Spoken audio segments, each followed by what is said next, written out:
मेरे जीवन में बहुत सारे बदलाव आपको देखने को मिलेंगे। हालांकि मैं कार्यक्रम भी एक सभ्यता के दायरे में बहुत से लोग कह देते हैं कि भाई मैं चौधरी डांस भी करवाता है स्टेज पे। आपके सवाल होते होंगे, चर्चाएं होती होगी, लेकिन फिर भी मैं जहाँ तक कोशिश करता हूँ मर्यादित कार्यक्रम रखता हूँ।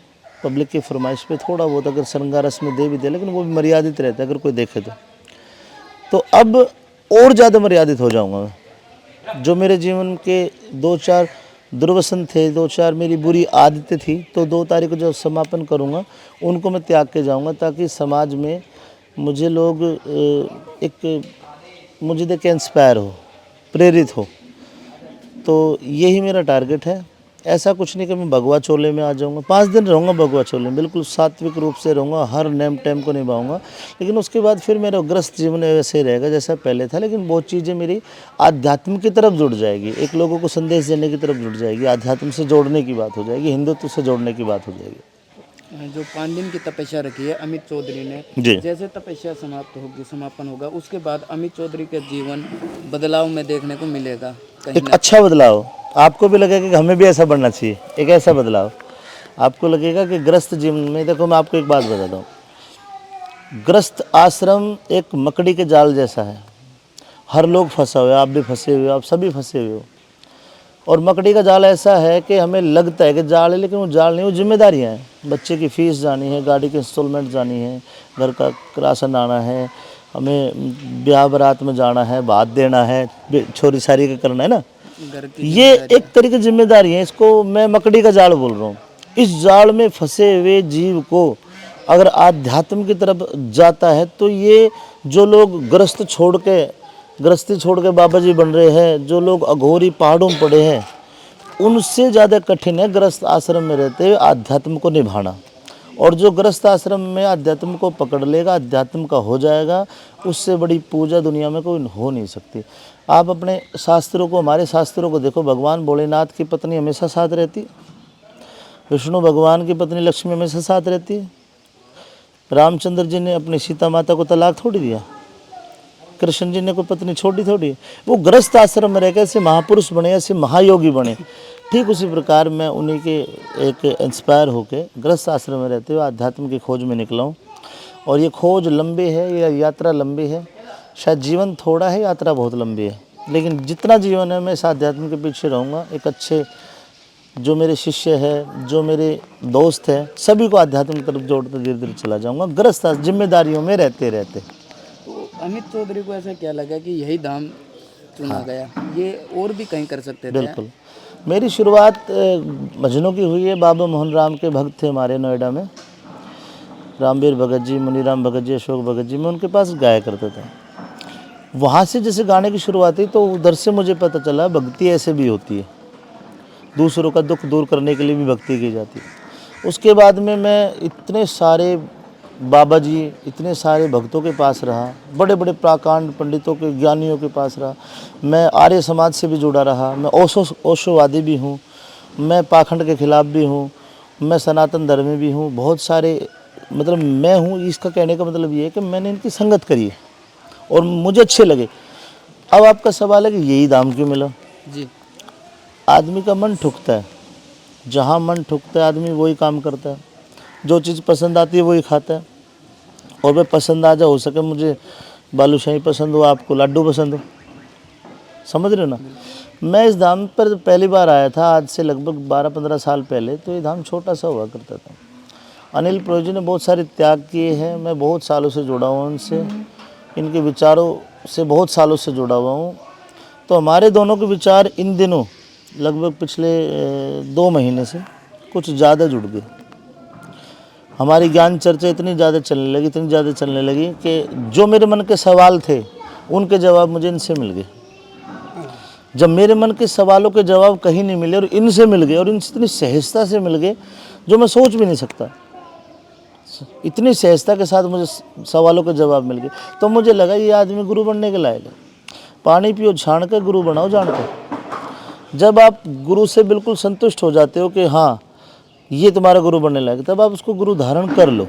तो मैंने पिछली गुरु पूर्णिमा को उनको गुरु धारण तो कर लेता, लेकिन उसके बाद में आध्यात्म से जुड़ने के लिए भी 2 महीने के अंदर मैं इनसे कंटिन्यू मिलने के बाद मुझे पता चला अगर हम अपने जीवन का कुछ हिस्सा अरे जीवन का छोड़ो यार, 24 घंटे होते हैं, 24 घंटे में मैक्सिमम आदमी कितने घंटे सो लेता है? 8 घंटे पकड़ लो, कितने बचे? कितने? 16 घंटे बचे।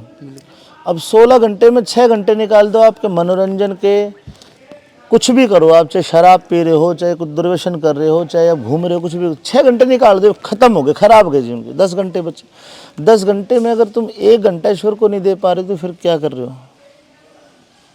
उस ईश्वर ने क्या नहीं दिया आपको? सब कुछ दिया है। एक आँख फूट जाए तो पत्थर की आँख लाखों रुपए में लगती है, ओरिजिनल नहीं लग सकती है। ओरिजिनल उसने एक पैसे लिए हमसे। ये सूरज निकल रहा है, इतनी ऊर्जा दे रहा है, लाइट दे रहा है, मैं लाइट के जो लाइट का बिल कितना आता है आजकल? ये सी कभी मांगा इसने बिल के मेरे 2000 रुपये पहुँचाना, भाई मेरा बिल दे देना? हवा चल रही है, इसने कभी कहा कि मैंने पंखा चला रखा, मेरे पैसे दो? अरे उसको कम से कम धन्यवाद तो दो यार। कई लोग, अभी मैं कल परसों बच्चों ने क्षमा ने उस पर आईडी पे इंस्टाग्राम पे वीडियो डाल दी थी, बहुत से लोग कह रहे नया बाबा लॉन्च हो गया। मैं तो पढ़ के हंस रहा हूँ।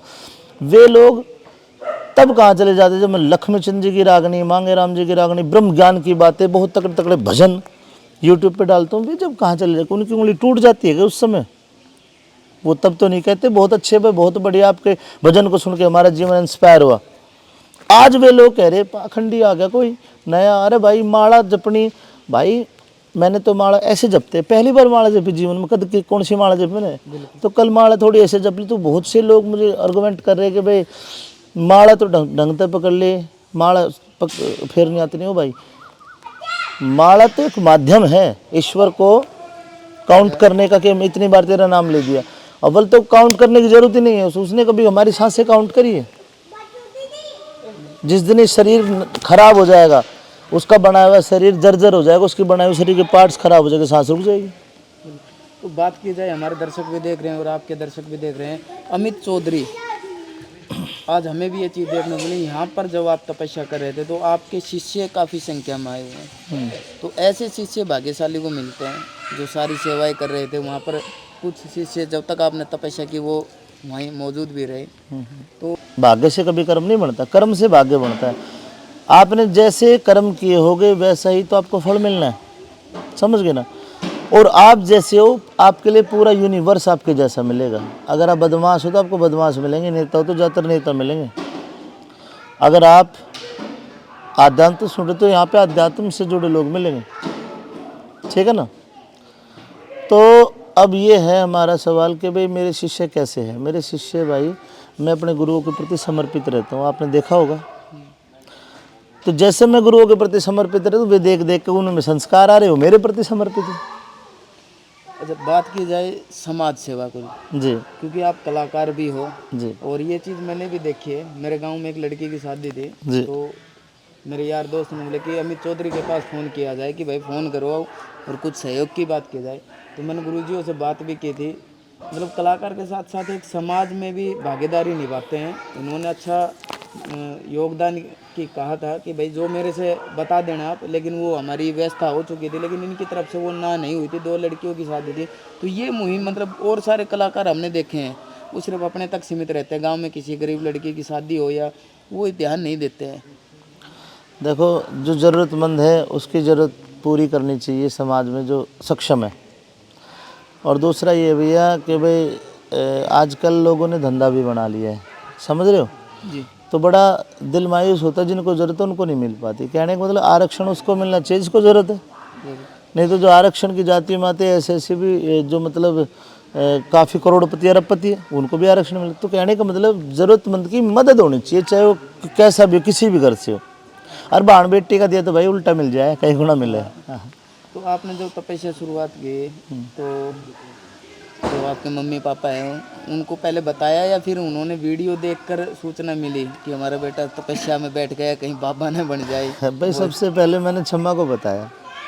अब ये थोड़ी मायूस हो गई, ने सोची बाबा बन जाओगे तुम तो छोड़ जाओगे। मैंने समझाया भाई ऐसा है, अगर भोलेनाथ ने पार्वती छोड़ दी हो तो मैं छोड़ दूंगा तुमने। सीधी सी बात। तो सबको ऐसे ही लग रहा है कि भाई शुरुआत ऐसी ही होती है। लेकिन मैं एक लोगों को एक अलग ही संदेश दूंगा कि भाई भक्ति ऐसे भी हो सकती है। ज़रूरी नहीं कि भक्ति करने के लिए आपको घर त्यागना पड़े, बच्चे छोड़ने पड़े। अरे जिम्मेदारी जो आपने ये जिम्मेदारी हमने तो पैदा करी, हमने बच्चे पैदा करे, तो किसकी जिम्मेदारी भाई? हमारी है वो जिम्मेदारी। तो उसकी जिम्मेदारी निभा के या तो उसके बाद भक्ति करो, जो उसमें रहते रहते भक्ति कर सको तो करो, वही क्या। फिर मम्मी पापा को बताया मैंने, सबको अचंभा, मजाक लगा कि शूटिंग कर रहा है। तो अब धीरे धीरे यकीन हो रहा है सबको, घर वालों को भी।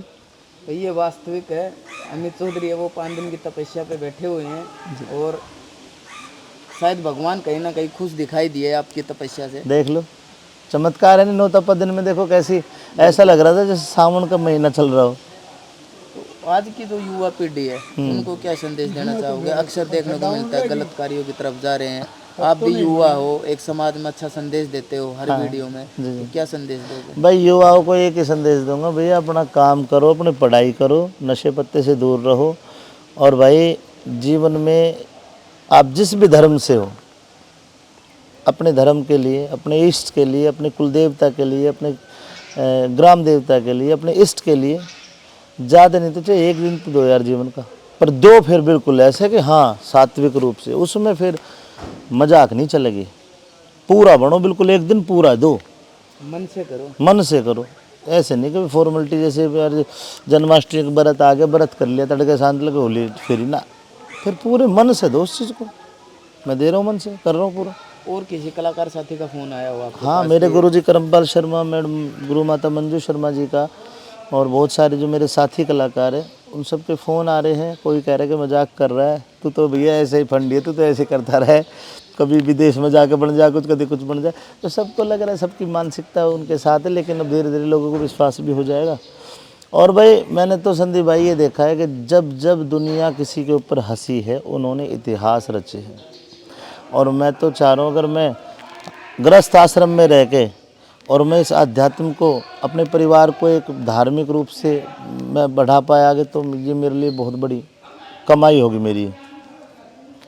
तो समापन जिस दिन होगा उस दिन भी हम वीडियो दिखाएंगे जरूर आपको। जरूर। और आज के जो तपस्या किस प्रकार से अमित चौधरी ने की है धूप में, और अगर पंच धूना है, लेकिन डेली एक एक बढ़ता चला जाएगा।